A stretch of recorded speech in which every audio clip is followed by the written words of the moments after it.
estar aquí, gracias por la invitación a la empresa CIPA.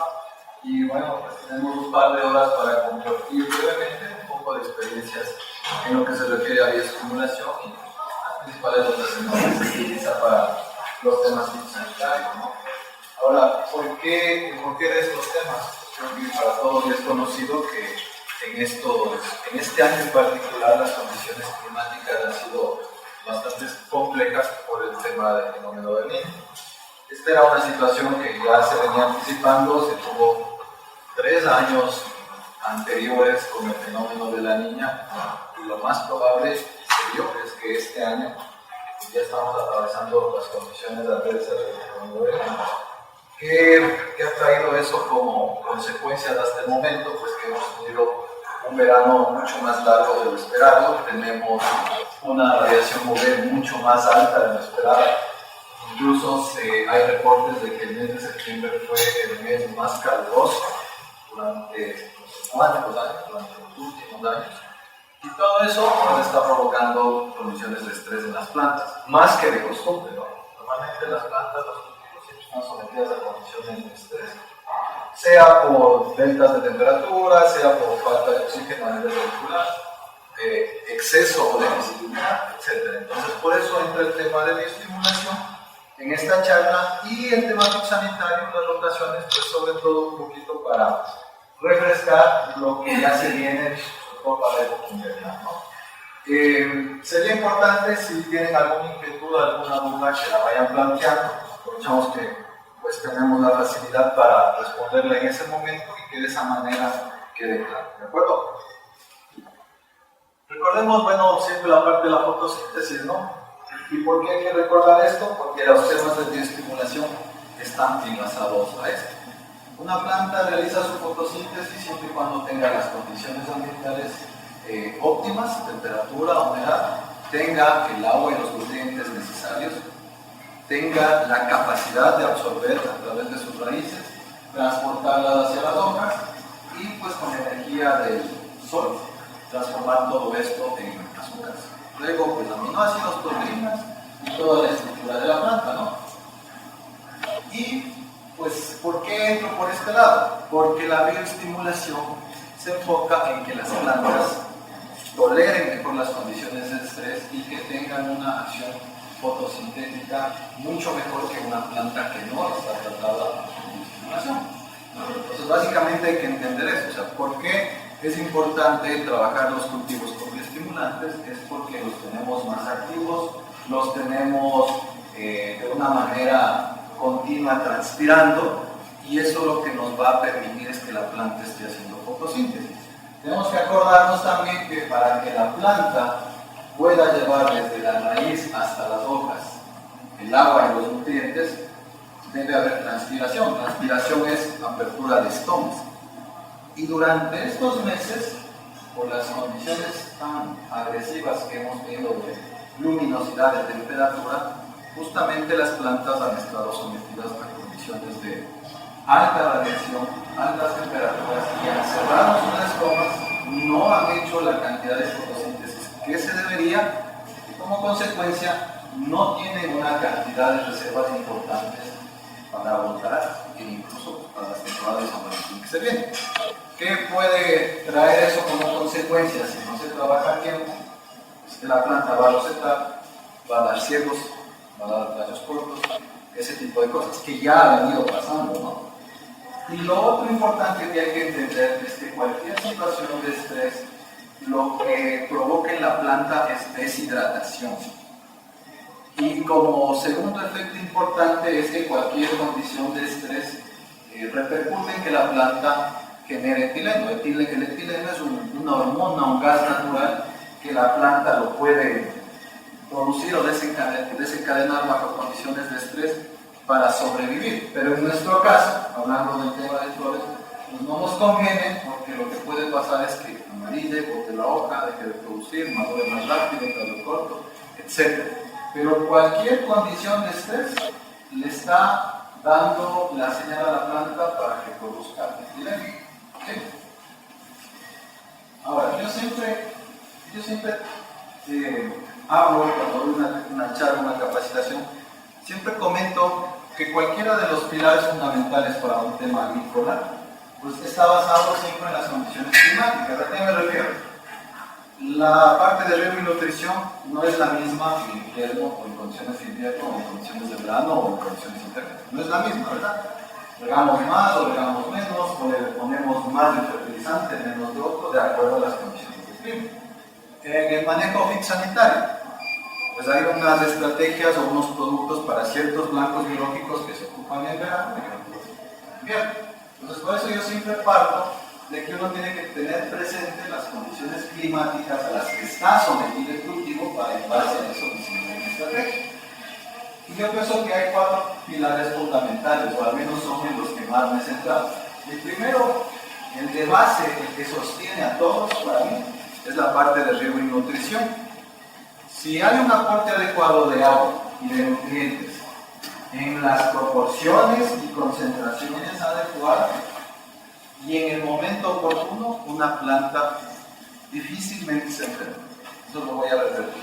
Si hay un aporte adecuado de agua, nutrientes, en las concentraciones adecuadas, en el balance adecuado y en el momento oportuno, una planta difícilmente se enferma. ¿Sí? Y otro pilar fundamental que vamos a conversar el día de hoy brevemente, pues es el tema de la bioestimulación, que ya lo vamos a profundizar. El otro es ya el manejo cultural, la poda de plantas en sí. Y el otro que vamos a topar pues es la parte del MIPE, ¿no? La rotación. El MIPE en sí es algo bastante alto, vamos a topar algo por ahí, pero nos vamos a centrar en la parte química de la rotación. Si nosotros podemos manejar estos 4 pilares fundamentales, lo más probable es que nuestro cultivo vaya bien, brote bien, crezca bien, tengamos la calidad y la productividad que buscamos. ¿Sí? Insisto, para mí siempre el de base es el riego y la nutrición. Creo que es el que hay que empezar a trabajar. Ahora, ¿cuál es el objetivo de la técnica de bioestimulación? Pues lograr que las plantas expresen su máximo potencial genético en calidad y productividad. Ese es el objetivo principal de la bioestimulación. Ahora, hay diversas sustancias o microorganismos que son catalogados como bioestimulantes y lo que tienen que cumplir es esta condición, que sean capaces de mejorar la eficacia de la absorción de nutrientes y que también permitan que las plantas toleren o sobrelleven de mejor manera las condiciones de estrés. Y el estrés puede ser de tipo biótico, o sea, causada por organismos vivos, o abiótico, básicamente por el clima. ¿Sí? Este es otro concepto de estrés, una desviación significativa de las condiciones óptimas para la vida. Y bueno, llegando a esta parte, pues esto es lo que resume a lo que está sometida una planta, en este caso una ornamental, la rosa, pues bajo diferentes condiciones de estrés, abiótico o biótico. Como ya les decía, el abiótico pues puede ser exceso de fertilización, salinidad, sequía, exceso o baja temperatura, la radiación UV, temas nutricionales, las deficiencias nutricionales también pueden provocar estrés a la planta. ¿Sí? Y por el otro lado, en el estrés biótico, principalmente el tema de plagas y enfermedades, ¿no? Cuando una planta se enferma, está sufriendo una condición de estrés. Y si una planta se está enfermando, está botando etileno. Y no sé si ustedes se han percatado en algunas variedades, cuando reciben un ataque fuerte de velloso, ¿qué hace la planta? ¿Qué pasa a veces con las hojas?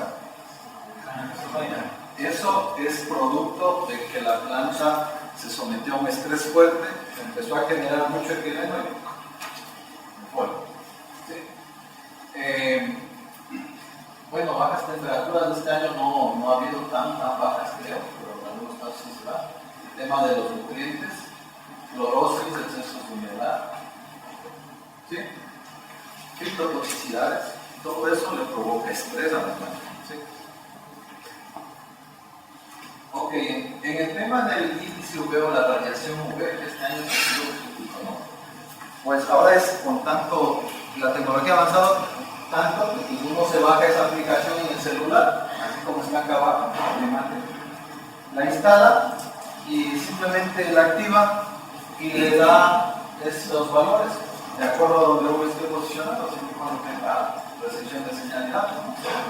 Entonces se habla que en el cultivo de rosas hasta 8 es lo tolerable, hasta 10 como que ya empieza a tener problemas y más de 10 está complicado.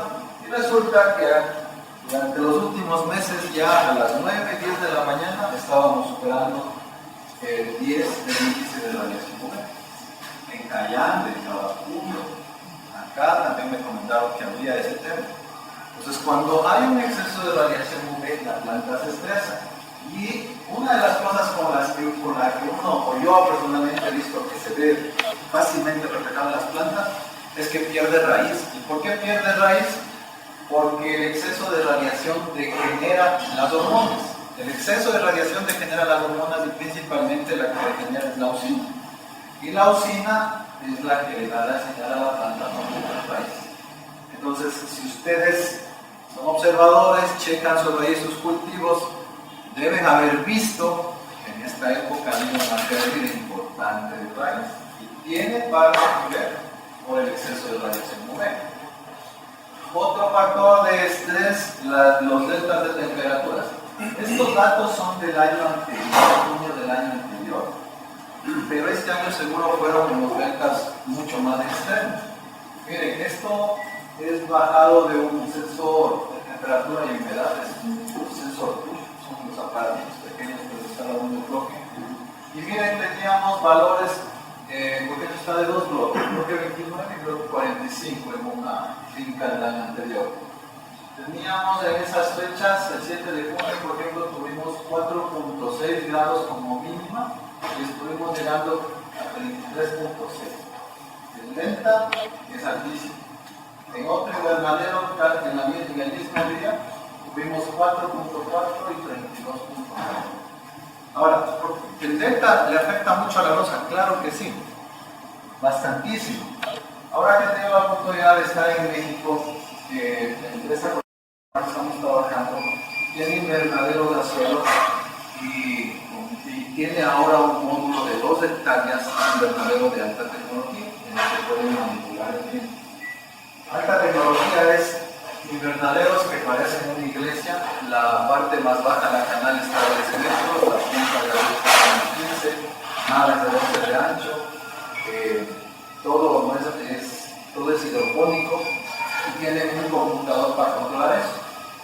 Resulta que para que la rosa no haga ciegos, no haga rosetas, en lo posible el rango del delta que debería tener es no más allá de 10 grados entre la mínima y la máxima. ¿Sí? No sé si me hago entender. O sea la mínima que tengan y la alta que tengan, para que no haya ciegos y rosetas debería no haber más allá de 10 grados de diferencia. O sea, por ejemplo, allá tenemos una mínima de 12, de 14 grados y en el día buscamos, lo ya está programado en el computador, pues que se amaneció a 14 y esa fue la más baja, en el día no pase de 24. ¿Cómo enfrían los invernaderos? Pues abren la cenital, prenden los ventiladores, ingresa aire por una pared húmeda. Si este fuera el invernadero, acá en estas ventanas son los ventiladores que están jalando el aire, acá en este lado está una pared húmeda que son como unos cartones, como unos paneles que están con una microaspersión interna. Entonces se enfría el ambiente jalando el aire. Entonces bajo sensores pues le están dando ese daño. Y al otro día amaneció a 12 grados. Entonces el computador interpreta que de 12 le tienen que dejar subir a más de 22. Entonces el tema es ese. El rosa, para que no los detecte y haga ciegos, ojalá no debería tener cerebro. Ahora, acá está complicado, no tenemos esos invernaderos. ¿Qué hay que tratar de hacer? Primero, tener buena raíz. ¿Por qué? Porque en la punta de los pelos radiculares se producen las citokininas de forma natural y esa hormona ayuda a que la rotación vaya bien. Segundo, tratar de mantener un programa de bioestimulación continua para que la planta pueda tolerar de mejor manera las condiciones de estrés. ¿Sí? Entonces, acá tienen lo que les mencionaba, rango de de temperatura, en humedad de 35 a casi 100% de humedad relativa. ¿Sí? Y este año, como digo, seguramente fue mucho más crítico, ¿no? Eso obviamente afecta el desarrollo del cultivo también. Normalmente los ciclos de las plantas los medimos en días, ¿verdad? O sea, que la Freedom tiene, será acá en la parte de unos 110 días, ¿tiene Freedom por acá? 105, 110 días. En Cayambe, en cambio, que estamos más bajos, tienen 85, 80, entendiendo más o menos cómo están. Y básicamente, en resumen, eso es grados días, que es el reloj térmico. Es acumulación de temperatura. Y pues, normalmente se lo trabaja con una fórmula de la temperatura máxima más la temperatura mínima dividido para 2 y restado de una temperatura base. Entonces, cuando uno maneja esto, puede tener una mayor certeza de cuándo le va a salir la prórroga. Los grupos grandes, por ejemplo, los que pinchan fuerte para las temporadas, pues tienen determinado esto por cada invernadero, porque resulta que de acuerdo a la altura del invernadero, al tamaño del invernadero, al tipo de estructura, sí puede variar ligeramente. Y lo que hacen es las 4 últimas semanas previas al fin, uno ya tiene la información de cuántos grados por día está acumulando cada invernadero. Normalmente en Cayambe pueden estar entre 8 y 10 grados por día. Y suponiendo como ejemplo que la Freedom tenga, no sé, 600 grados de desarrollo día, desde que pincho hasta que cosecho, es decir, tiene que acumular en su reloj térmico 600 grados día. Uno dice la Freedom tiene 600, el invernadero está acumulando 8, divido 600 para 8 y esos son mis días a pinchar. ¿Por qué los grupos grandes hacen eso? Pues porque no te puedes equivocar con el pico de 20 hectáreas o de 15 hectáreas.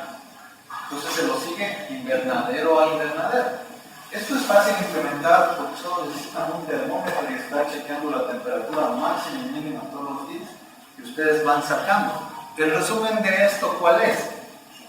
En que tengan cuidado porque la temperatura, el clima que viene de aquí hasta el pico, no va a ser tan parecido que el año anterior. No va a ser tan parecido. Todo apunta en que se viene un invierno pues, de semanas bastante complicadas, bastante nublado, bastante lluvia, y lo más probable pues, es que no se acumule la temperatura que uno esperaría. Normalmente, ¿qué pasa cuando no son las condiciones climáticas favorables? ¿Qué pasa con el pico? Si te echaron para tal fecha. ¿Sí? Entonces hay que tener cuidado con esto, ¿no? Esto es lo que pasó el año anterior. Justamente basan en un invernadero de la semana 21, 22 y 23, miren, junio, mayo y junio. Este invernadero normalmente acumulaba 10, 9, 8 grados día, pero hubo ciertas épocas del año anterior en que acumuló 5, acumuló 6. ¿Qué quiere decir eso? Si normalmente el invernadero, para hacer el ejemplo, si normalmente el invernadero acumula 10 grados por día, en la semana va a ser 70, con un clima normal. Pero si tienes semanas que te acumulan 5, 6, o sea, la mitad, no te va a salir la flor porque no tuvo la temperatura, no va a madurar. En resumen, esto es lo que puede pasar en esta época.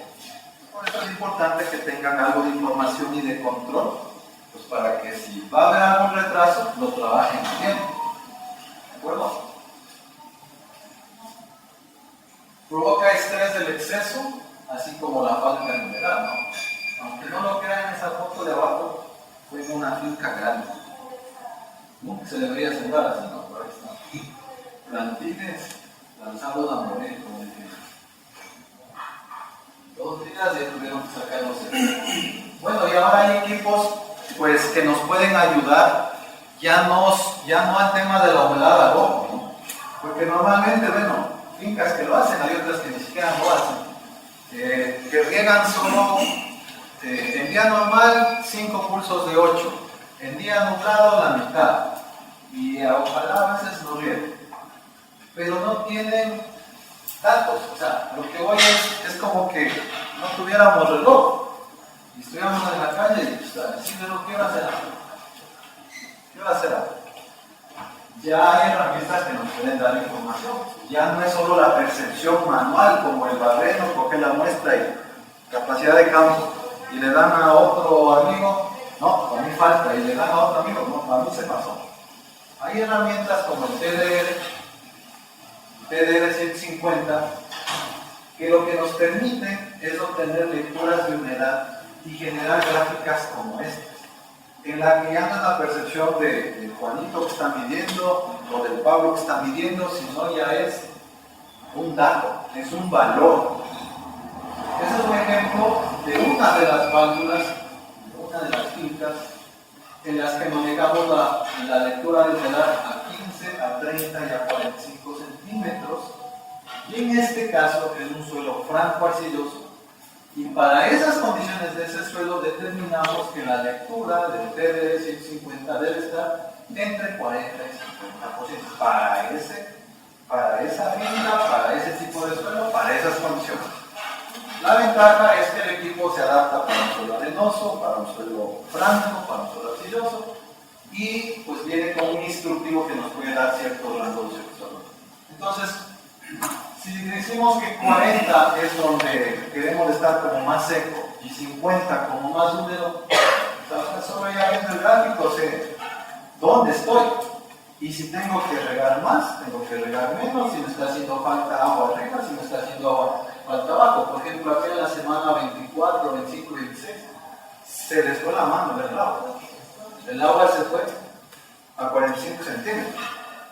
Estaban lavando, estaban saturando. Y miren cómo obviamente las otras se ven, ¿no? También las otras se ven con más humedad. Una vez que vieron los datos, ya se les dio la instrucción, empezaron a regular la humedad. Ya se empezaron a enmarcar en el nivel de tierra. Entonces, la ventaja de tener un equipo de estos es que usted puede monitorear absolutamente todas sus válvulas y, si fuera el caso, tomar la decisión de igualar, suspender o aumentar el riego en cada válvula.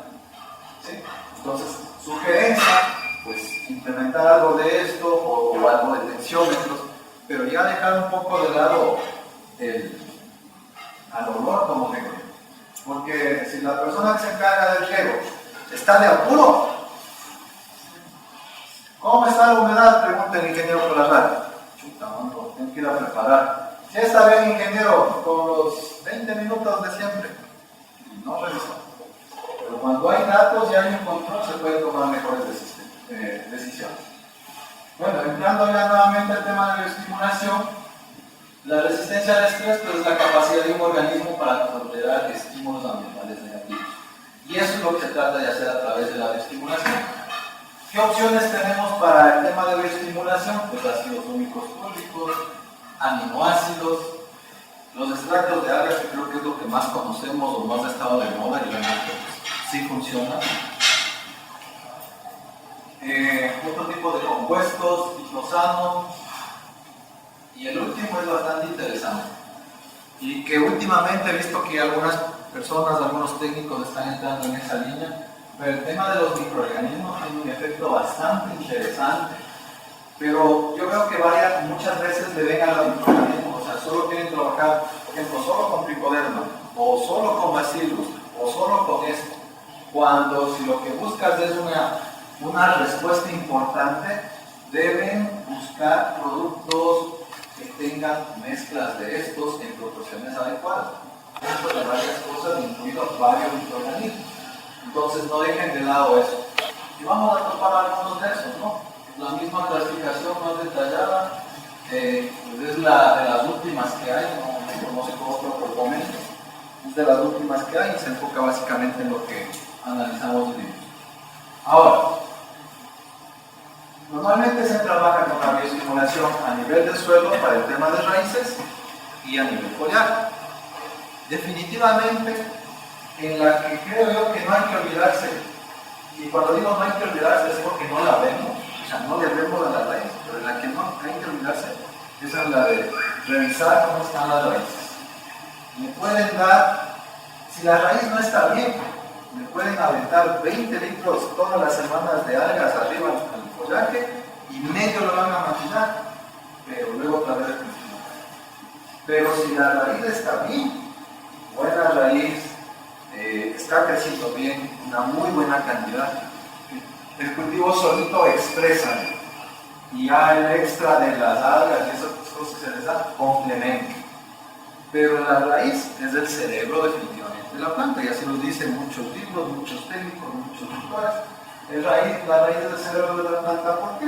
Pues porque incluso a nivel de raíz, si tú tienes buena raíz, la planta solita se regula hormonalmente.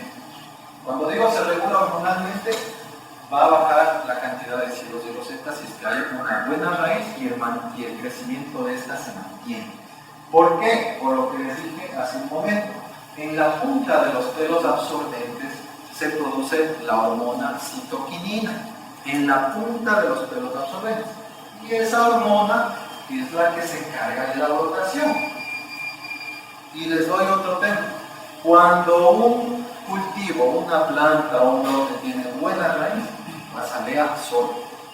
Empieza a basalear. No hay que rayar como hormonas sintéticas. Solito basalea si es que tiene buena raíz y obviamente tiene buen follaje. Entonces, la raíz, aparte de generar un balance hormonal para la planta, es la que se encarga de absorber. ¿Qué absorbe? Recuérdame. ¿Qué absorbe? ¿Para qué es buena la raíz? ¿Solo para que esté para la planta o para qué? Agua y nutrientes.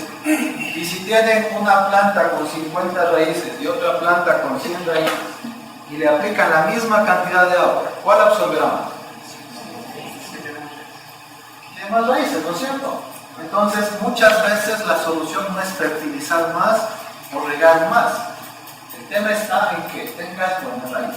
Si tienes buena raíz, la planta solita empieza a responder. ¿Sí? Y acá, pues también hay que considerar algo. A veces cuando digo el tema de buena raíz, pensamos que hay que solo aplicarle los bioestimulantes, que definitivamente sí son importantes porque le dan la señal para que crezca. Pero para que esa raíz se mantenga, se extienda, explore más el suelo, absorba el agua y los nutrientes, necesita tener condiciones físicas, químicas y microbiológicas adecuadas. Físicas, que no esté compacto el suelo. Físico, que el suelo esté poroso. ¿Qué pasa cuando tienen un X lote o una X variedad y no le han alzado camas un buen tiempo y luego van y le alzan camas sin ponerle nada más? ¿Qué pasa con la mata? ¿Se hace peor o se acomoda un poquito cuando le dan más camas? Eso es acondicionamiento físico.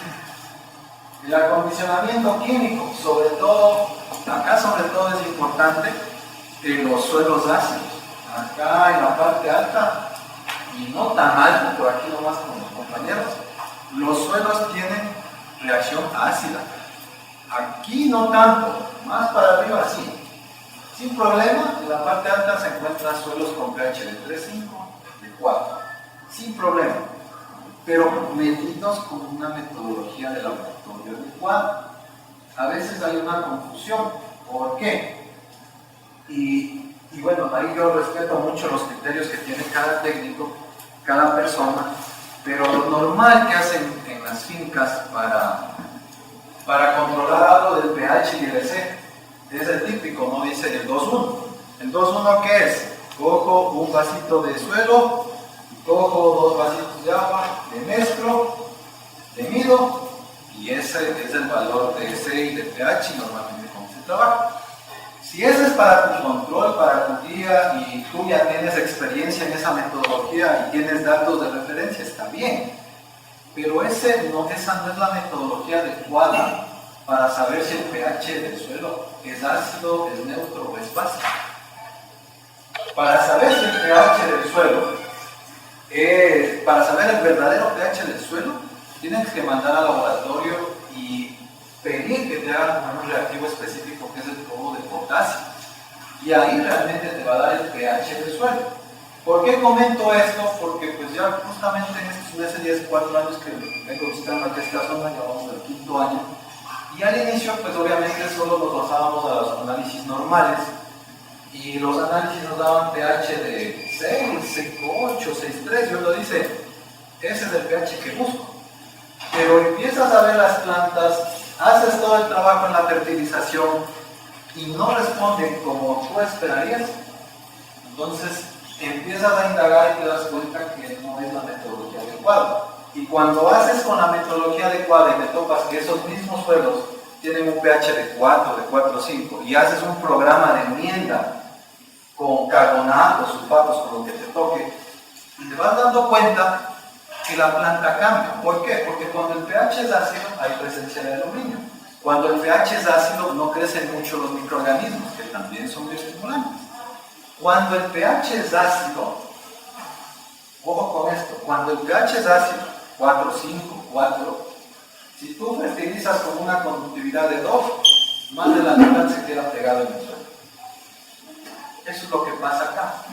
Entonces, cuando tú tienes claridad de cuál es el pH de tu suelo, haces un programa de enmiendas y de a poco lo vas subiendo. Y si antes tenías que fertilizar con 2,4, con 2,6 para que tengas un buen cultivo en la zona alta, pues ahora ya estás fertilizando con 1,4, con 1,6 y tienes un mejor cultivo incluso que antes. ¿Pero por qué? Porque regulaste el pH, pusiste en balance la saturación de bases y eso permite que el cultivo despegue y usa menos. ¿Sí? Eso es acondicionamiento químico, porosidad de la sala de cama, humedad, no encharcar, no sé, manejarse en un rango que le permita respirar a la raíz. pH, que ya lo hablamos, y conductividad eléctrica, pues no he visto hasta ahora realmente suelos con exceso de sal. Hay a veces una confusión, y eso sí me ha pasado durante las últimas semanas. No están metiendo, en algunos casos, no siempre, no están metiendo la cantidad de agua suficiente y se les sube la conductividad, pero porque les está faltando agua en el suelo. Entonces, ojo con ese tema también. Chequeen el tema de humedad, porque a veces las sales se suben, pero es porque el suelo está más seco. ¿Sí? Si tienes bien las condiciones que acabo de mencionar, deberías tener algo como eso. Raíz blanca, que es la que absorbe los nutrientes. Y ahí es pues cuando tenemos opciones como el producto Rookie, que es de la empresa Cipa, y ya pues luego el ingeniero le puede explicar. Y acá están resultados de algunos ensayos, ¿no? En el tema de emisión de raíces, comparados en porcentaje, los testigos, hay 2 testigos, ¿sí? Y el tratamiento, ¿no?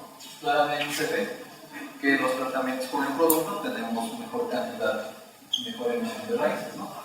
Este es el ensayo de ese producto en otro cultivo, pero se nota claramente pues, que hay mayor cantidad de raíces, ¿no? Tenemos una opción dentro del proceso o dentro del calendario de bioestimulación, y luego el ingeniero pues, va a comentar un poquito más. Pero recordemos algo, los productos lo que hacen es dar el estímulo, o sea, decirle a la planta que haga raíz.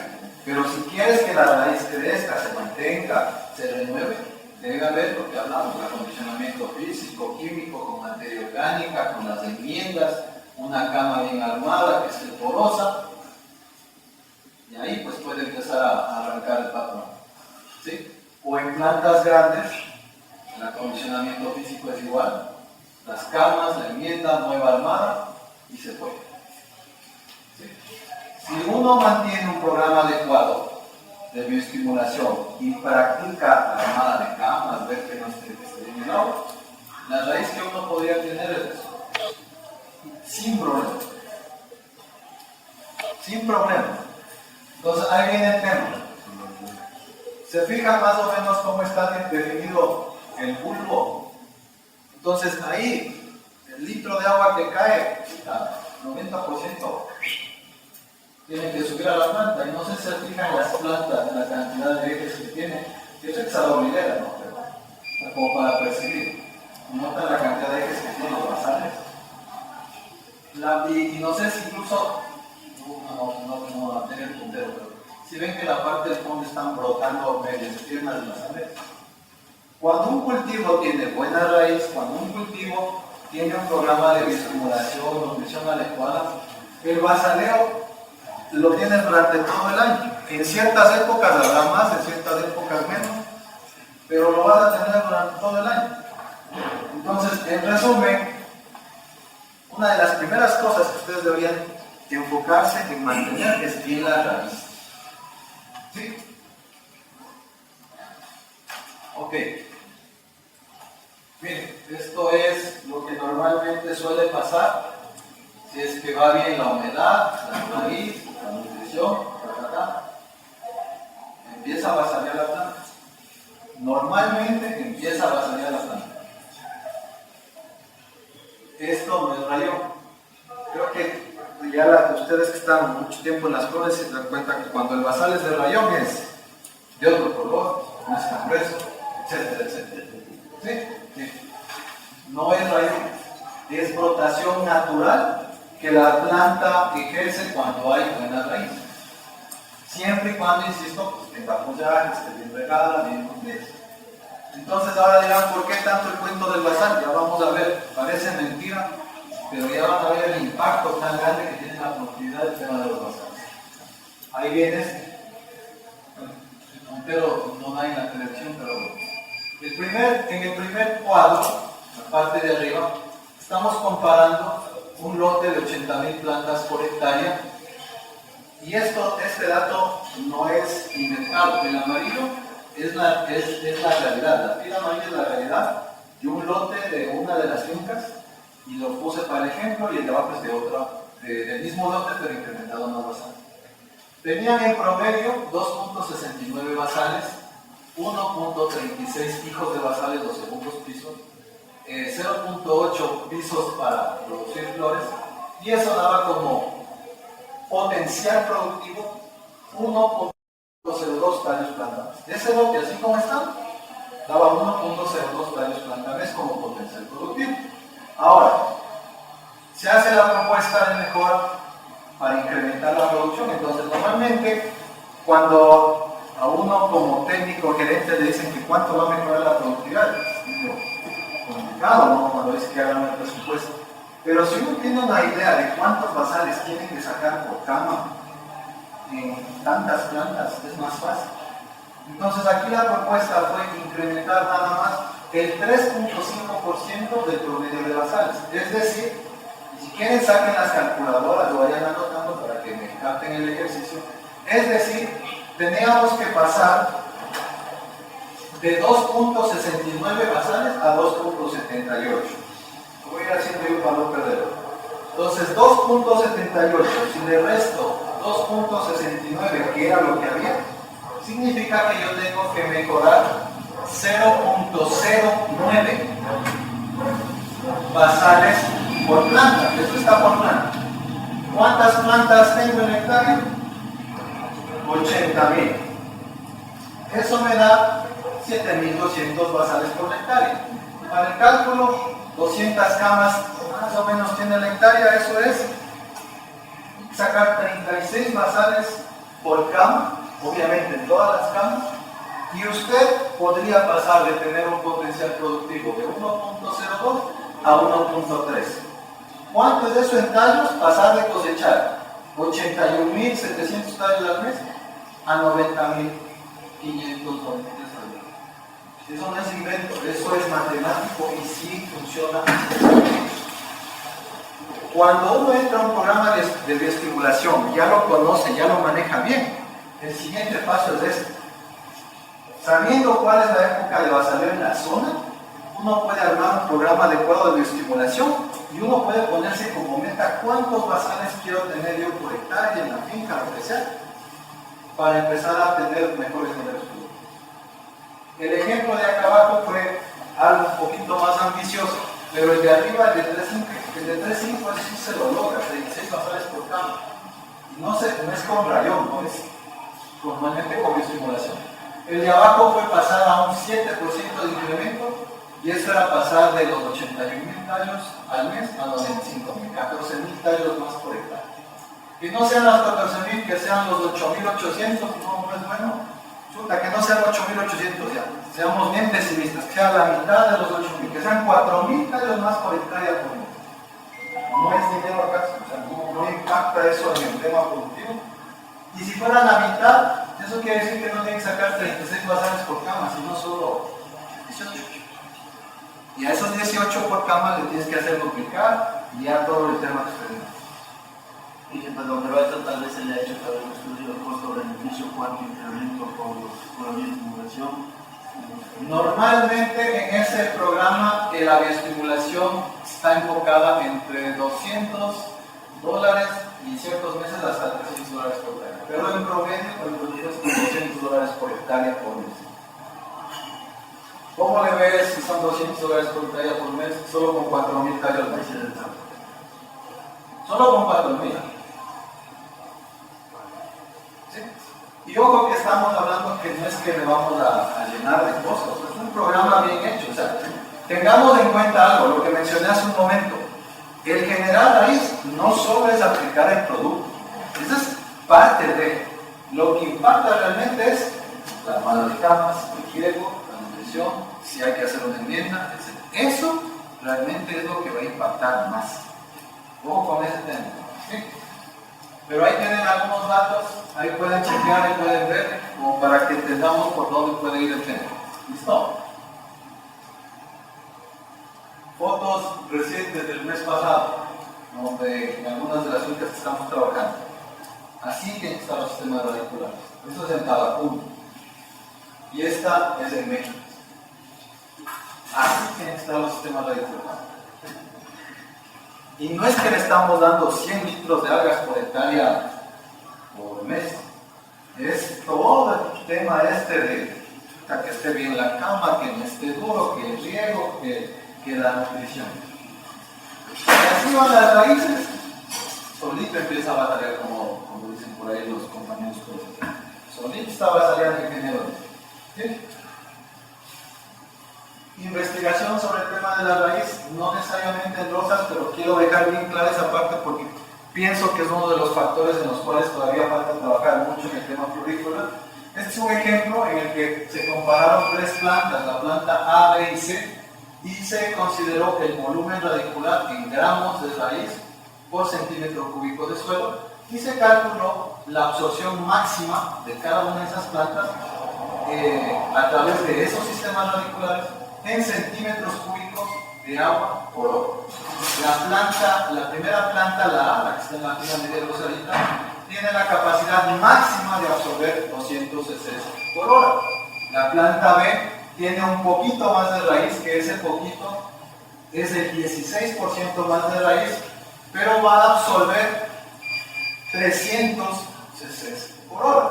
Ya es un 50% más de agua y nutrientes. Y la otra planta, la C, comparada a la primera, tiene un 32% más de raíz. Y está citado en la literatura en varios cultivos que de entre el 20 y el 30% más que uno gana de raíz puede ayudar a duplicar la absorción de agua y fertilizante. Entonces, a lo que yo voy es a lo siguiente. Pues vamos a poner un escenario, el que ya estamos pasando, un verano extremo. En un verano extremo, la planta, ¿qué tiene que hacer? ¿Jalar más agua o menos agua? Pero si no tiene mucha raíz, ¿va a ser más fácil o más difícil? Listo. Vamos al otro tema, entonces dirán solo en verano. No, vamos al otro tema. Voy a poner el mismo ejemplo. Yo tengo una planta con 50 raíces y otra planta con 100 raíces. Aunque sea invierno, aunque transpire poquito, ¿cuál va a transpirar y jalar? ¿Cuál va a jalar más agua y nutrientes? ¿La 50 o la 100? Así sea poquito, menos que en verano, pero esa va a jalar más. ¿Sí?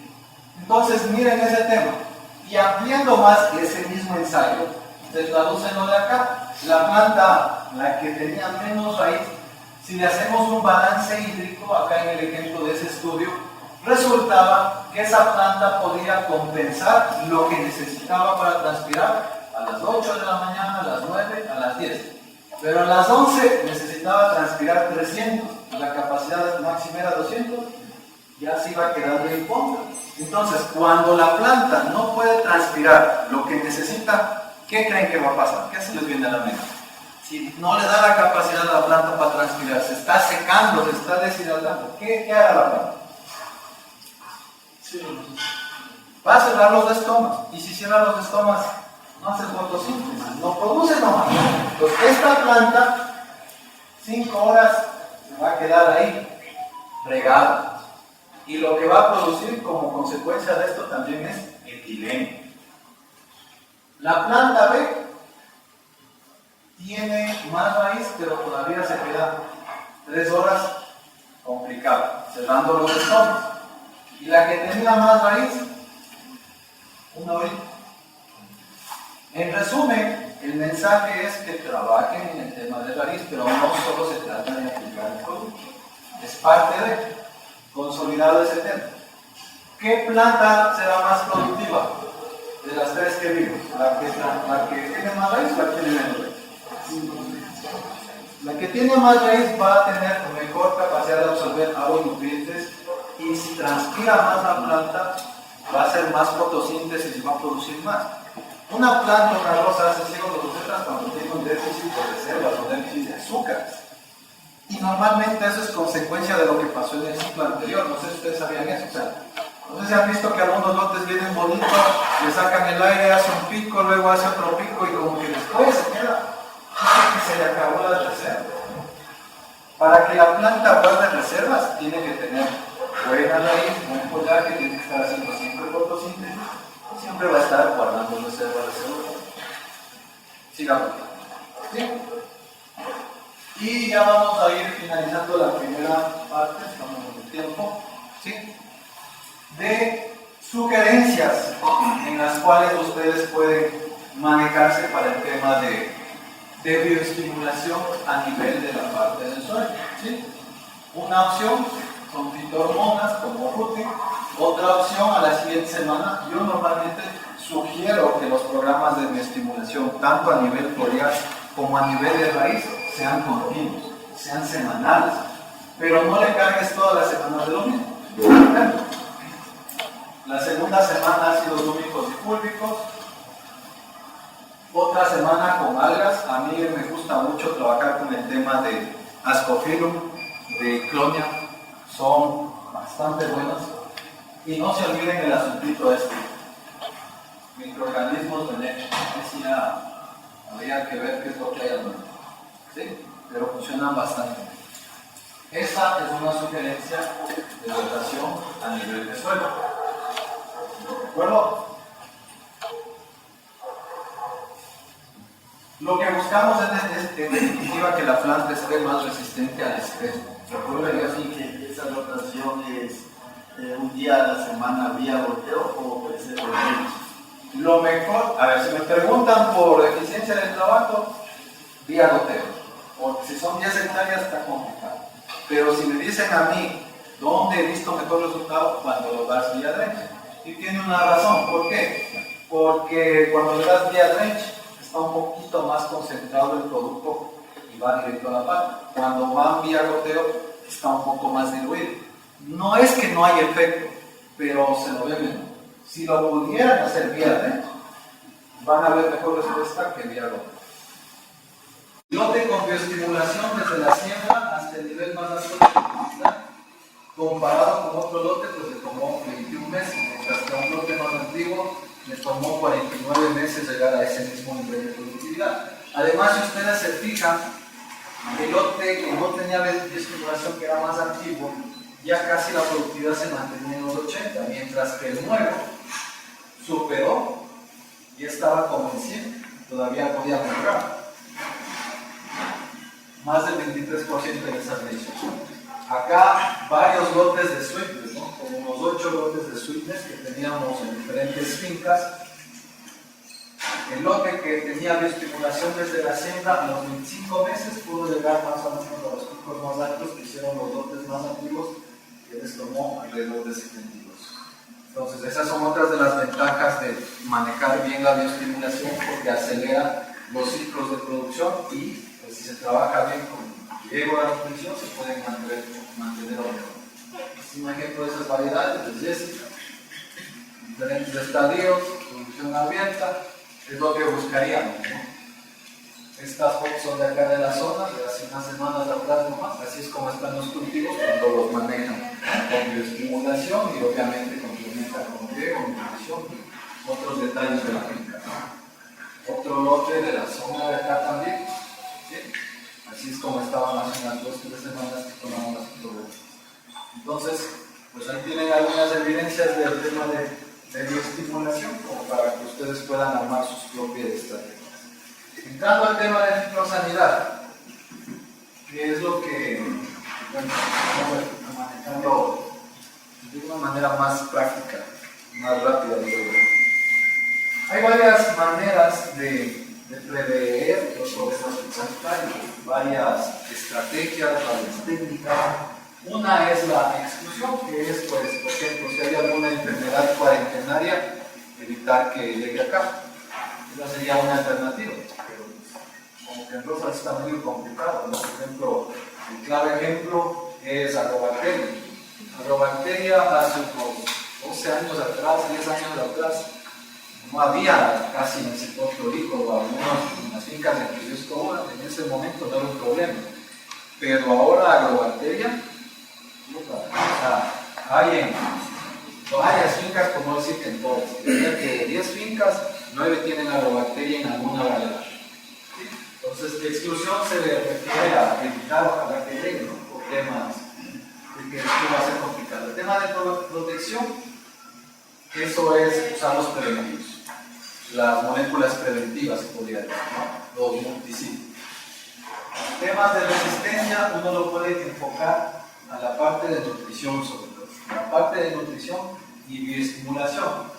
En la parte de bioestimulación está más que comprobado, hay varios ensayos en que el usar algunas fuentes o tipos de bioestimulantes acompañados de fungicida, por ejemplo, va a ayudar a que haya un mejor control. Eso está bastante comprobado y sobre todo en Colombia hay bastante investigación de eso, está más que comprobado. Y en la parte de nutrición, con lo que hablamos hace un momento, en el inicio de la jornada, pues que de acuerdo a la época, la fertilización se regula de cierta manera, ¿no?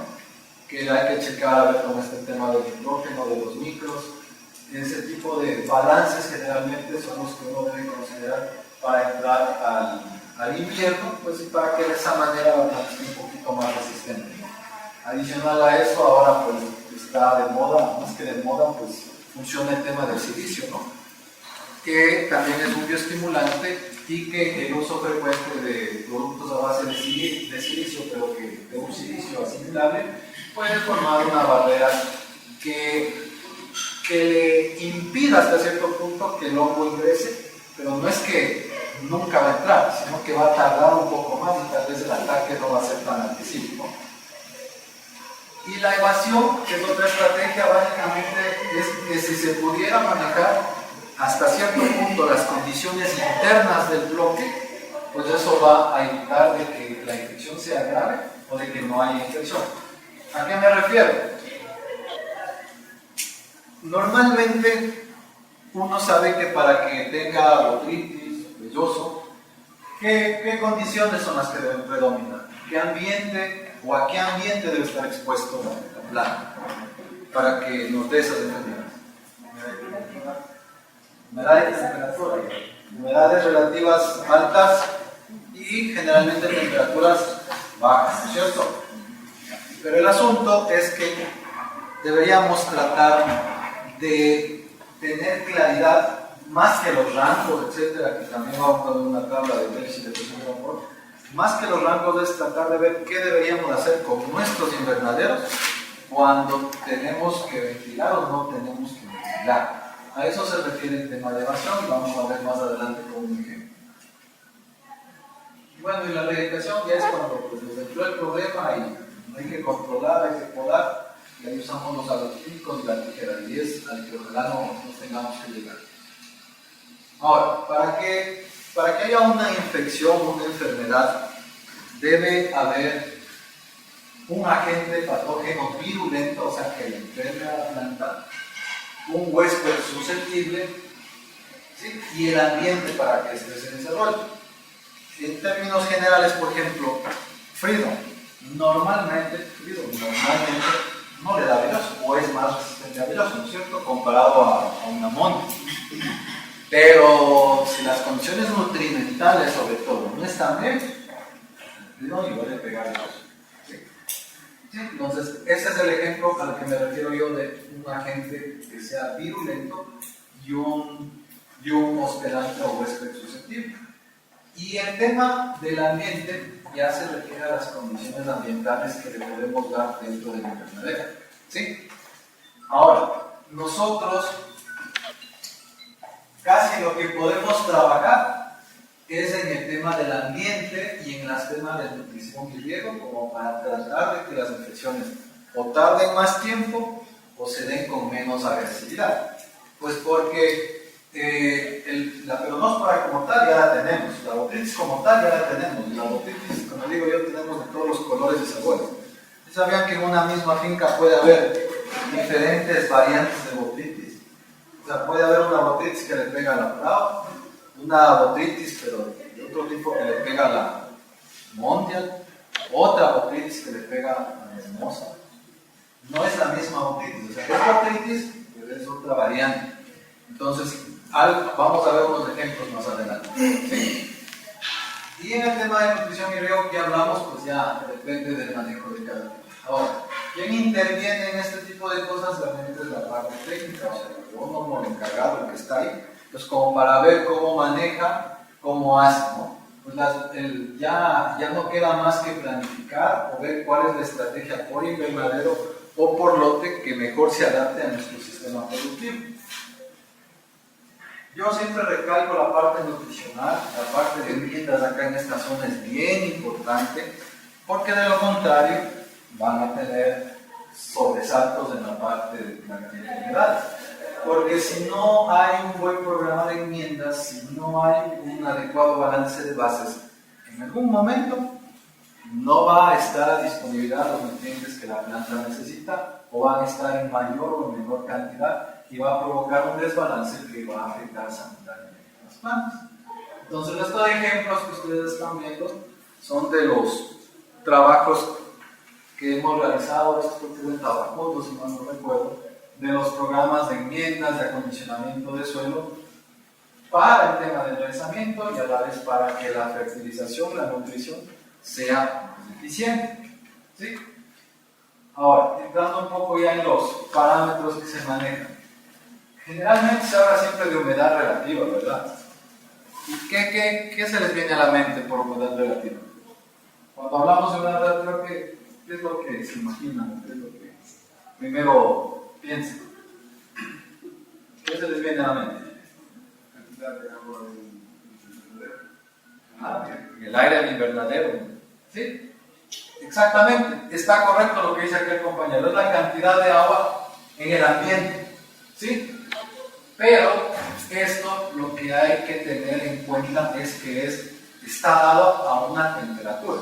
Lo que hay que entender es que si pudiéramos, o sea, si esta habitación, si esta misma habitación en la que estamos, se calienta o sube la temperatura, el aire que está aquí adentro se va a expandir. Y es lo que vamos a ver acá como un ejemplo. Y la humedad relativa de este ambiente va a variar.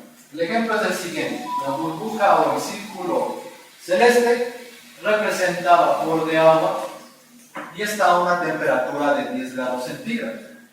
¿Sí? A 10 grados centígrados esa burbuja tiene ese volumen, está ahí celestita, y representa que hay una humedad relativa del 100%. ¿Qué quiere decir una humedad relativa del 100%? Que el ambiente está saturado de humedad. Eso es lo que quiere decir una humedad relativa del 100%. Que es muy típico acá en la sierra, ¿no? Y en los invernaderos de Callán, de Tabacundo, es muy típico que llegue a eso. ¿Sí? Ahora, síganle al círculo azulito.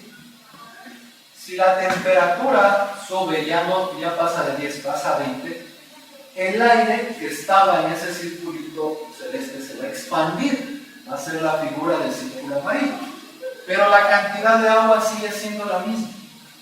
Pero como el aire se expandió, más o menos la proporción que está ocupando ahí es del 53%. Entonces, por eso, esta misma burbuja de agua a 10 grados tiene el 100% de humedad relativa, pero cuando se calienta el ambiente, ya está en el 53%, y es lo que ustedes ven en los termómetros que normalmente saben chequear.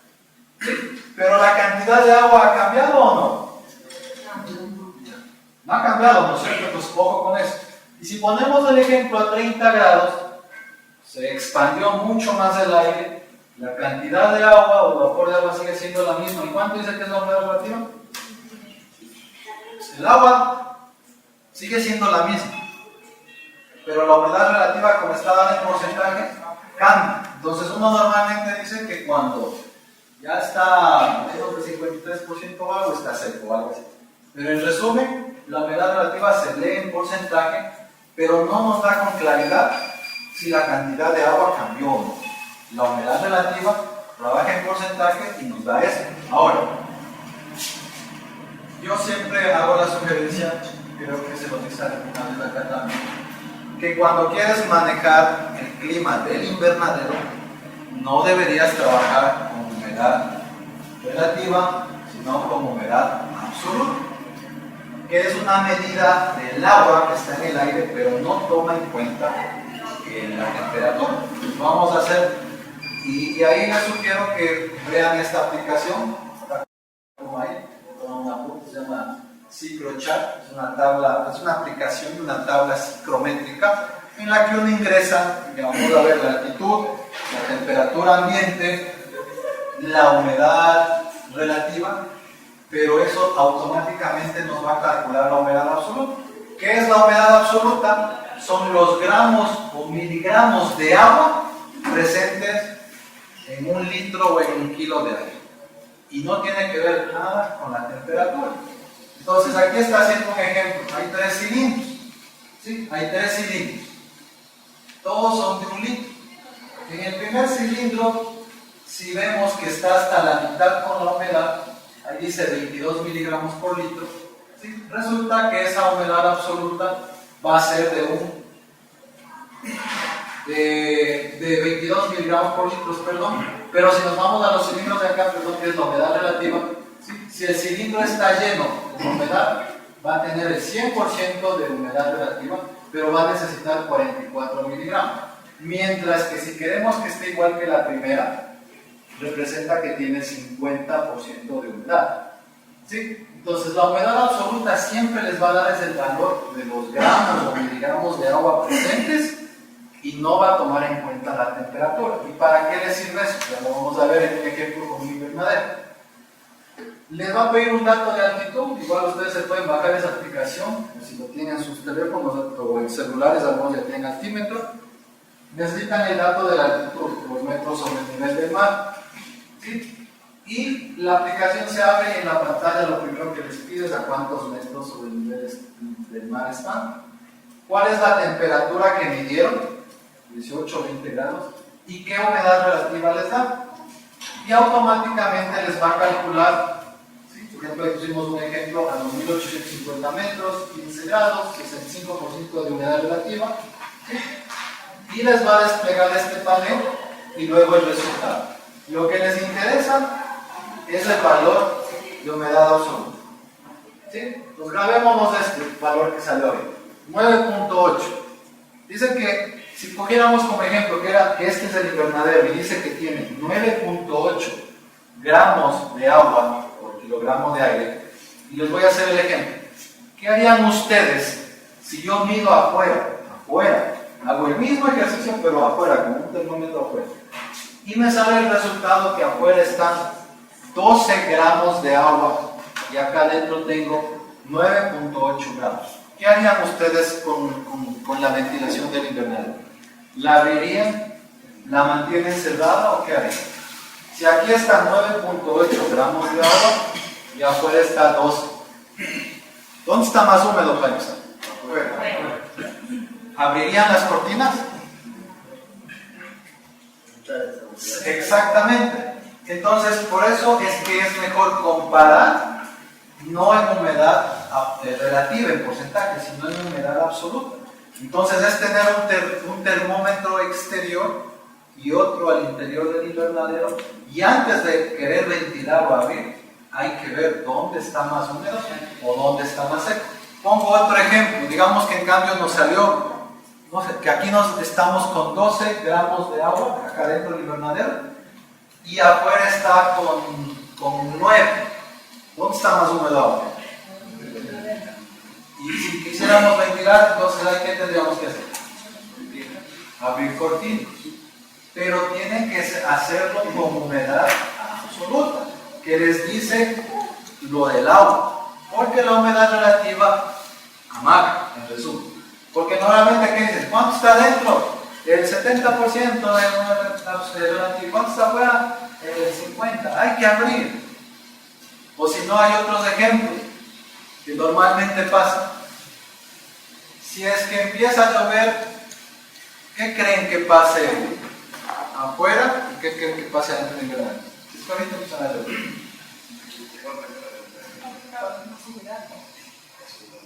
¿En dónde va a haber más humedad? ¿En dónde creen que va a haber la humedad si ahorita llueve? Entonces ahí viene la pregunta. No sé si a mí pasa eso, pero a veces sí he visto que en Cayambe, en algunos lados, cuando llueve, mandan cajas. ¿Qué creen ustedes? ¿Será bueno? O sea, ¿de qué depende si sí o no? De la humedad, ¿cierto? De la humedad. Entonces, a lo que voy es que deberían tomar los datos del manejo de la apertura o cierre de cortinas en base a eso. Incluso hay situaciones en las que a veces solo cierta zona del invernadero es más húmeda.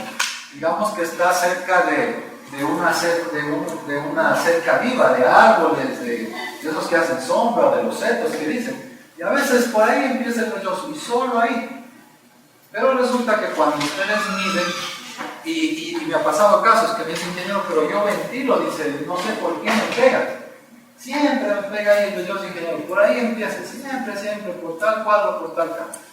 Y cuando uno investiga, se va a ver un poco, llega a ver, dice, pero si hasta le tengo ventilado. Y uno empieza a entrar a donde le pega el velloso, y mientras más entra donde le pega el velloso, siente más uno. Cuando uno se aparece a ver qué hay al lado, hay una cerca viva que está generando la humedad, que si tiene la cocina abierta, ¿qué está pasando con toda la humedad? Está calando. La humedad, digamos, está en este clima. Para allá no hay humedad, está más seco, es como un estopa. Va a hacer eso, va a jalar. Entonces, para que tengan una idea de si hay que abrir o cerrar, hay que medir. Tienen que medir. ¿Sí? Otra alternativa es, aparte de la humedad absoluta, es el déficit de presión de vapor, que integra básicamente temperatura y humedad. Y es como para tener una idea del riesgo al que esté expuesto el cultivo para que se presente una plaga o una enfermedad. ¿Sí? Hay sensores como estos microtermómetros actuales en que uno ya le configura y le puede dar incluso en qué horas del día el cultivo estuvo en el déficit de presión de vapor que uno quisiera y en qué horas del día se salió de esos rangos como para ver qué tan expuesto estuvo a los problemas sanitarios. ¿Sí? Y hay tablas como estas cuando cambie, en la que en este lado está la temperatura en grados centígrados de la humedad relativa y pues digamos, ¿no? Lo que acá representa cada uno de los colores es el riesgo para una enfermedad. Celeste significa más riesgo para oír, rojo, ácaro. En blanco sería el déficit de presión de vapor idóneo para que la planta esté transpirando. El que está medio amarillito es riesgo de botritis y el negro velloso. Entonces, si medio se alcanza a ver, si yo pusiera una temperatura normal acá a las 10 de la mañana, ¿cuánto será? ¿Cuánto será aquí en esta zona? Están por aquí. 12, 15 grados, será 18 grados. 18 a 20 dicen acá los compañeros. Entonces 20 grados y una humedad relativa de cuánto? ¿Qué tan seco, qué tan húmedo está? Llegan a 50, 60, 50. 20 grados con 50 más o menos va a caer en la línea azul. ¿Recuerdan qué es el color azul? ¿Se cuál que es? Ahora ya saben por qué todo el mundo anda sufriendo por oído esta temporada. ¿Sí? Si ustedes tuvieran un sensor que les registre y pudieran ver sus lecturas, van a percibir que la mayor parte del tiempo en estas últimas semanas o meses ha estado con condiciones para ácaros y oídos. Y es porque ha habido estos valores.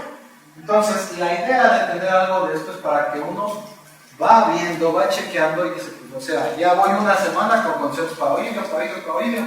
Chuta, en la Taipu, que pega mucho oído, Hay que lavarle, hay que aplicarle, hay que acelerar. Vamos al otro escenario, vamos al de Belloso.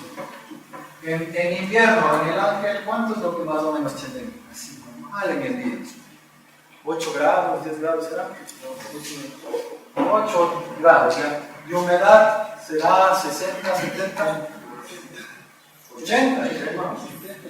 Mire, vamos a coger con 10 grados que está aquí abajito y dicen los ingenieros 80.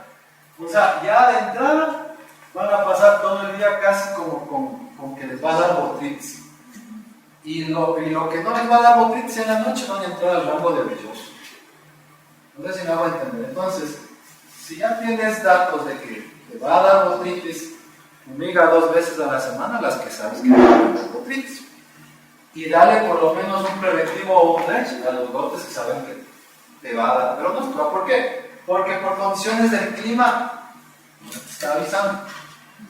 Este es un modelo de tabla, o hay esta otra bueno, ahí les puse algunos ejemplos que hicimos ahorita, o hay esta en la que incluso está especificado, ¿no? Es la misma tabla con otro enfoque. Si no estoy mal, esta tabla creo que la desarrolló Syngenta, pero es muy parecida, ¿sí?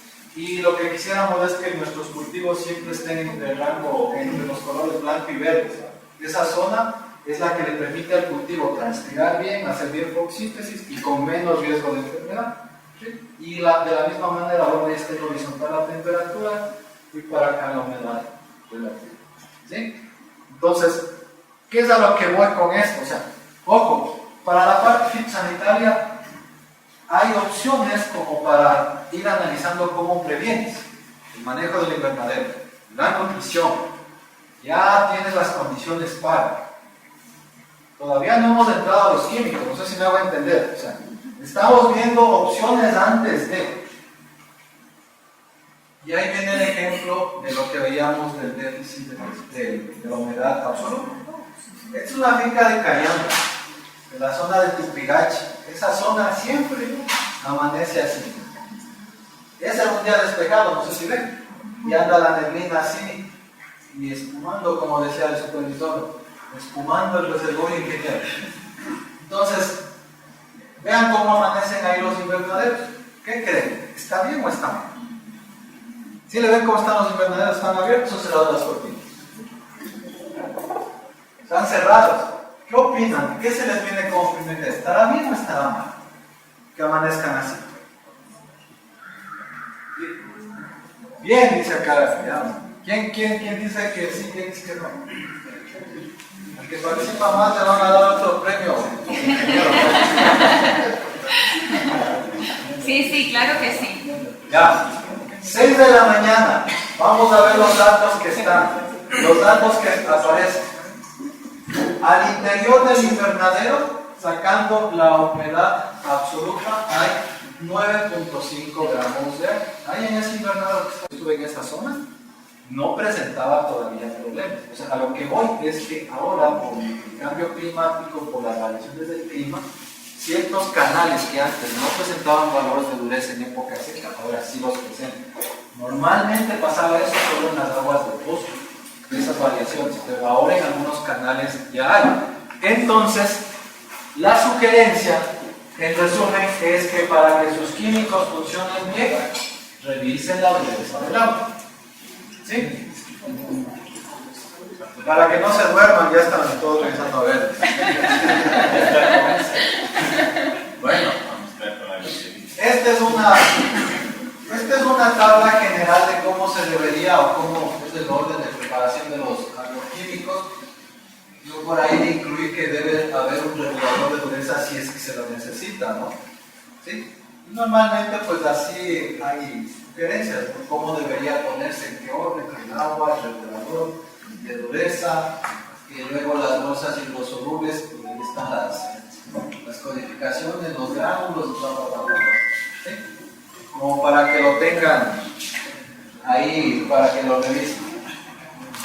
Ahora, ya entrando en el tema de las rotaciones como tal, ¿por qué creen que hay que hacer rotaciones?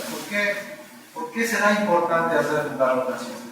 ¿Por qué no hay que aplicar el mismo producto siempre, el mismo fungicida cada semana para velloso, o para Botrix el mismo fungicida, o para Trix, ¿por qué no hay como aplicar el mismo para?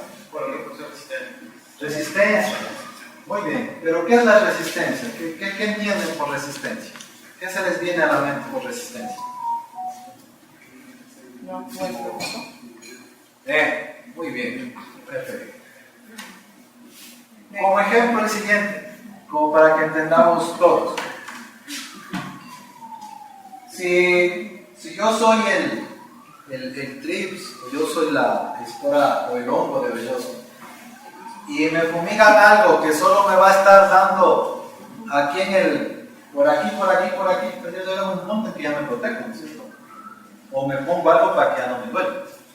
Pero si sigo dando el mismo producto que solo me va a golpear acá, ya estoy inmune.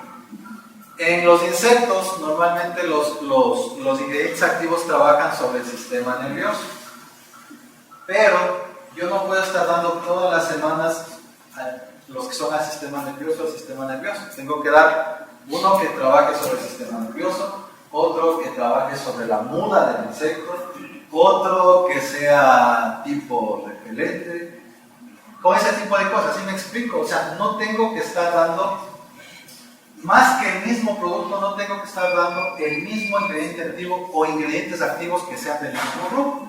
¿Por qué pongo este tema de la FRAC? La FRAC es la organización o el ente a nivel internacional y mundial en el que ya clasifica todos los ingredientes activos de los fungicidas y les cataloga o se pone en qué parte del hongo en este caso trabaja, si es a nivel de respiración, si es a nivel de pared celular, etc.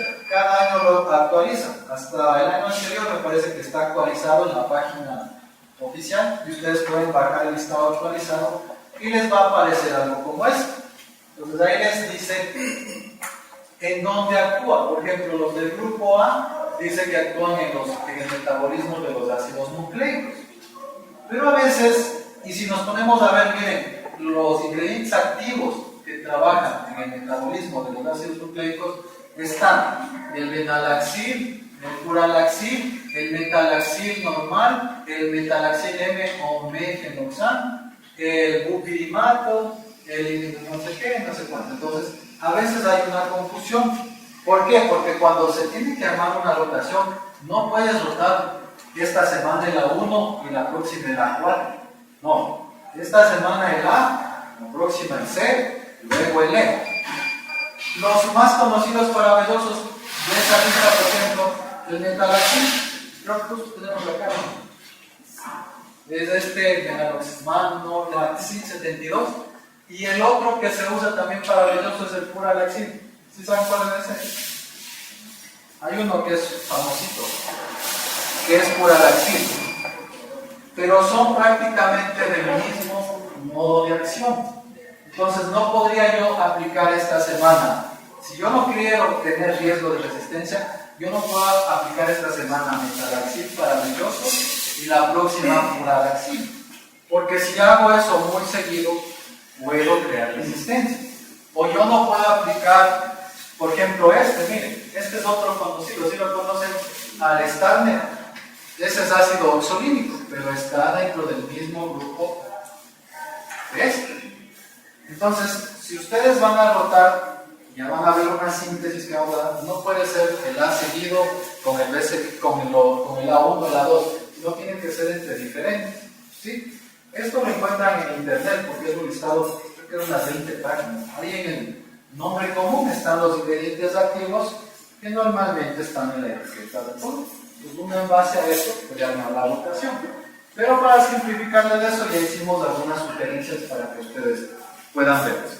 En el caso de los insecticidas y acaricidas, el ente que regula eso es el IRA, ¿sí? Ahí están todas las listas en cambio de ingredientes activos para ese tema. Y va a aparecer algo como esto. Acá la ventaja es que ya tienen como por colores, ¿sí? Y ahí dice el color y en dónde actúa en la fisiología del insecto. El medio celestito dice en el tema nervioso y muscular, el verde en crecimiento y desarrollo, el medio rosadito en la respiración, el otro medio cromático en el tema digestivo, y el medio gris es desconocido. ¿Sí? Entonces, cuando se hace la rotación, uno también tiene que ver eso, en el caso de los escepticismos. ¿De acuerdo? Ahora, entrando ya a la rotación como tal para ir rematando un poco, ¿sí? A este sí lo conocen, no creo que todos los que somos agrónomos, nunca se nos olvida este personaje, ¿sí?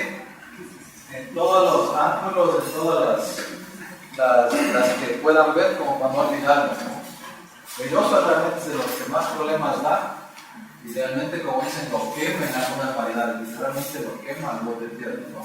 Es coloración grisácea en el mes de la hoja, hojas caídas, realmente es un problema serio. ¿Cuál sería una sugerencia en base a lo que hablamos? Ahí la tienen, ¿sí? Está el ingrediente activo y pues nombres comerciales acá de la casa comercial Ventotis. Entonces, por ejemplo, Manolaxib es una alternativa que entraría en el grupo 1, también tiene Mancozeb, que actuaría como protectante. Tenemos el polandero, que es dimetobol al 50%, que es dimetobol es de los productos más buenos, creo yo, para que los ¿sí? Tenemos también el propamocar, Proton, que es al 72%, ¿no? ¿Sí? Es prácticamente un Previgur. Y dimetomor como propamocar pueden servir también en drench, no solo foliar. ¿Sí? Entonces ahí para que le tomen la foto, ahí está una sugerencia de otros ingredientes activos para que ustedes puedan completar su rotación. ¿Sí?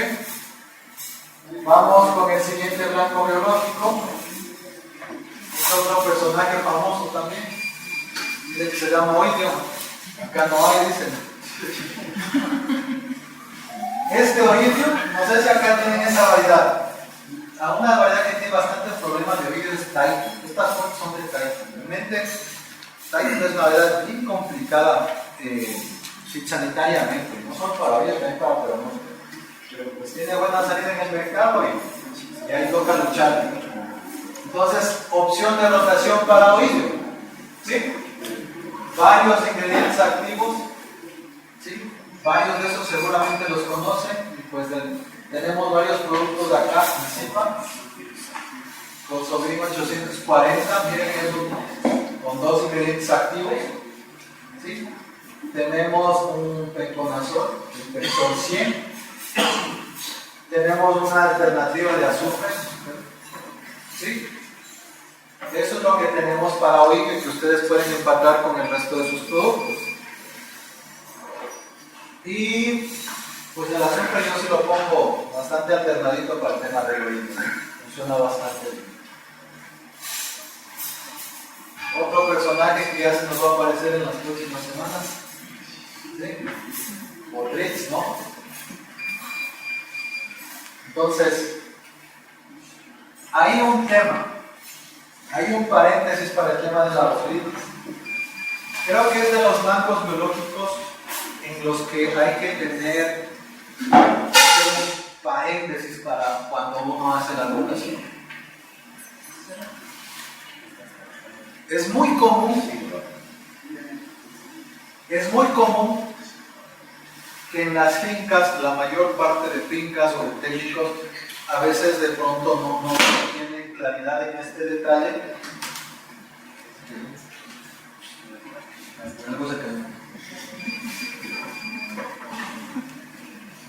Sí han escuchado que hay veces que dicen, estoy que fumigo para botrix y no para. Y ya le doy, tengo 15 productos y fumigo y no para. Y sí los están rotando, sí han hecho la rotación, no es del mismo químico, es de otro grupo, pero no controlan, tienen el problema, o hay variedades que no para la botritis. ¿Sí les ha pasado eso? ¿O solo a mí nomás me pasaría? ¿Y se han preguntado alguna vez por qué puede ser? Si está bien hecha la rotación, si está bien esto, no sé. ¿Qué creen que puede pasar?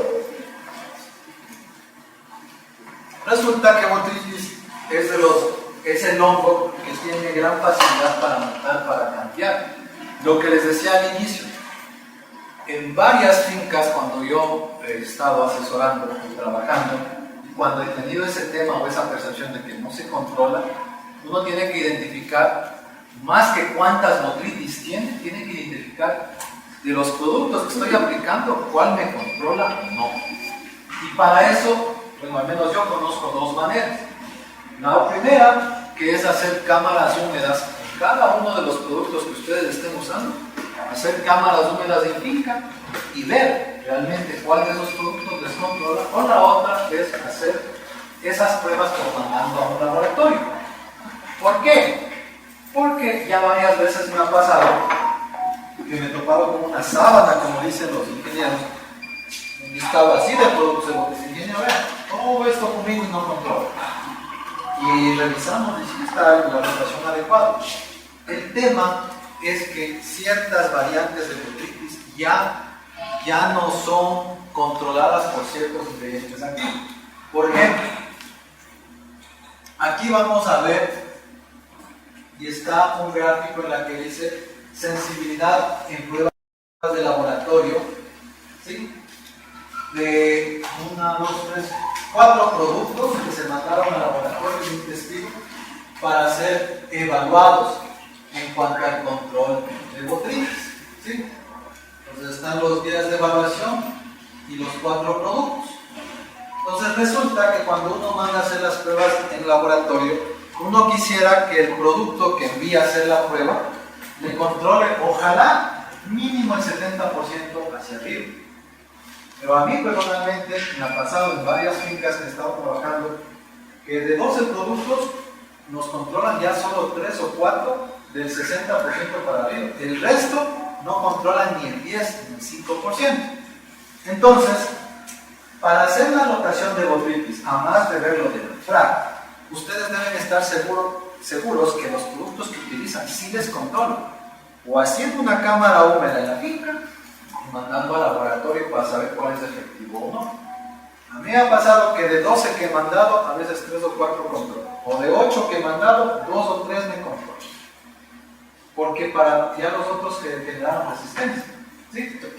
Acá, por ejemplo, miren, se puede ver con más claridad, dice función de control. El producto 1 a la dosis de 1.25 cc por litro tiene una función de control del 93%. Pero miren los otros productos. Apenas controla el 66, el 65, el 52. Y hay otros análisis que yo he pedido, en las que, como les digo, hay 8 o 10 productos y hay algunos productos que ya no controlan ni el 15%. Entonces, si ustedes no saben qué productos controlan y no controlan en su finca, en su botritis, tú estás que aplicas y aplicas y aplicas, puede ser que una semana estés aplicando el que controla el 93% y te va bien, pero la otra semana aplicas el que controla el 15% y estás echando agua.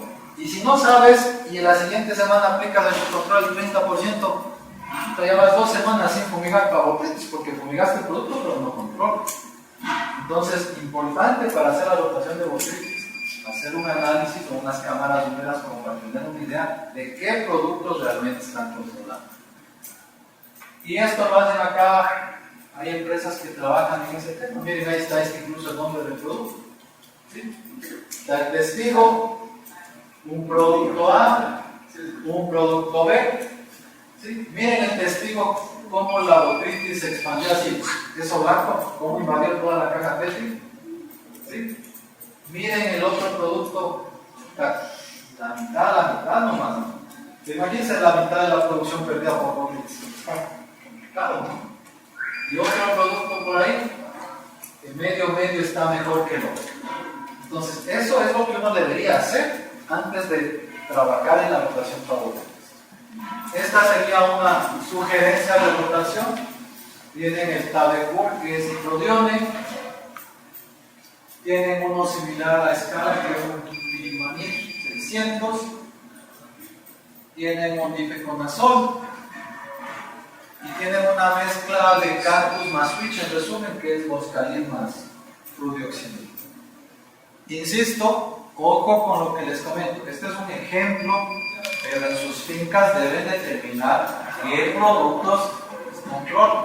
Ojo con esto, por eso aclaré antes de presentar la alternativa de rotación. ¿De acuerdo? Ahora, TRIPS, estos personajes como chicaritos son a veces. ¿Sí?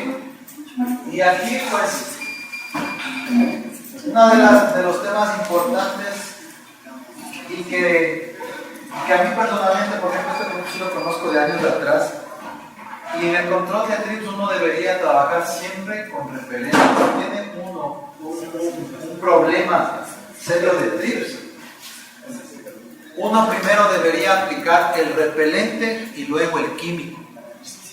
Los trips normalmente saben estar arriba o adentro de los peces. Entonces, si tienes un lote que está complicado, para que el químico haga efecto es mejor que lo coja directo al pico. Entonces, si bien es doble aplicación, es preferible aplicar un buen repelente y luego empezar a aplicar el producto que va a controlar. ¿Sí? Pero ojo con eso, o sea, cuando hay un problema serio de trips, no se la van a acabar con una sola aplicación o dos, o sea, es un programa constante. Y cuando el trips es agresivo, recordemos que los adultos son los que están en el botón, los estados juveniles o las ninfas que les dicen están en el envés, en los brotes tiernos, en la mitad de la planta, y esos juveniles cuando ya van a madurar se botan al piso, hacen pupa y están dándose la vuelta. Cuando tienes un ataque de trips, tienes que descalificar, fumigar al piso, fumigar a la planta, fumigar al botón. Si no, no pasa. Cuando tienes un ataque de trips, ¿sí? Alternativas de la rotación. Ahí está el extracto de aquatín que es del Shellac, ¿sí? Químicamente tenemos un acefato, ¿sí? Tenemos un picrodil que es del Crystal Sculptor, un espinosat sería similar a Tracer, Gladio, y una deltametrina, ¿no? El Tanox. ¿Sí? Entonces aquí tienen opciones como para calificar sus rotaciones. Para aplicación al piso, ¿cuál es el piso?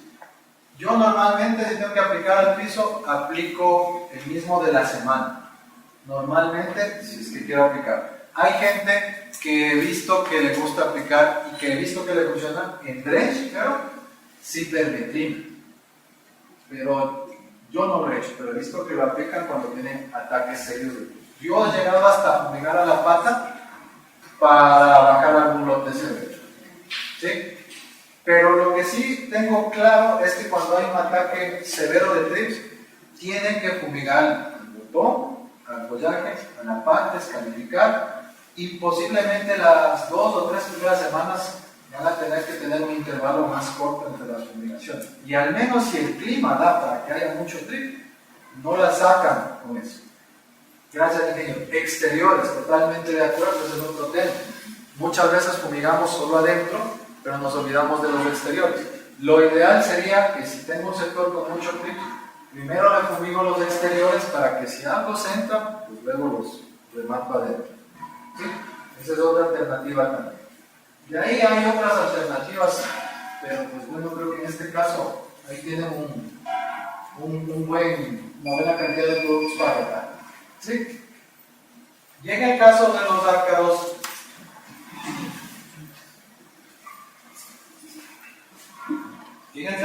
ácaros, pues vamos a ver ahí.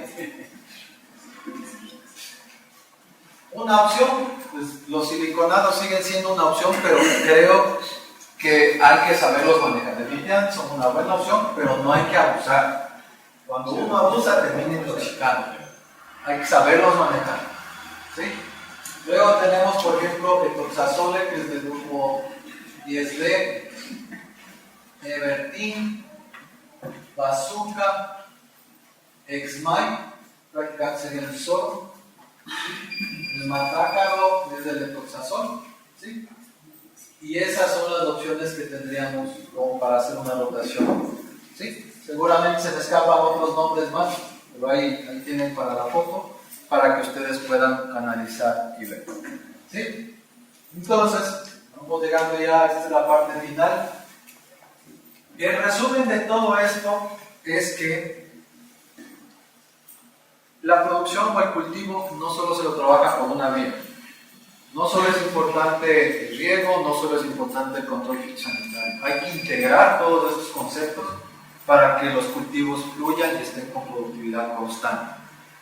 Sí se lo puede hacer, tenemos ya varios ejemplos acá en esta zona y en otras zonas, pero sobre todo en el asunto de bioestimulación tienen que ser muy disciplinados. Disciplinado es ser constante, definir qué productos va a usar y mantenerlos, y sobre todo en estas épocas que fueran tan críticas. ¿Sí? Espero que la charla haya sido de utilidad. No me queda pues más que agradecerle nuevamente a la empresa Silva por la apertura y pues estoy seguro que nos veremos en una próxima ocasión. Muchas gracias.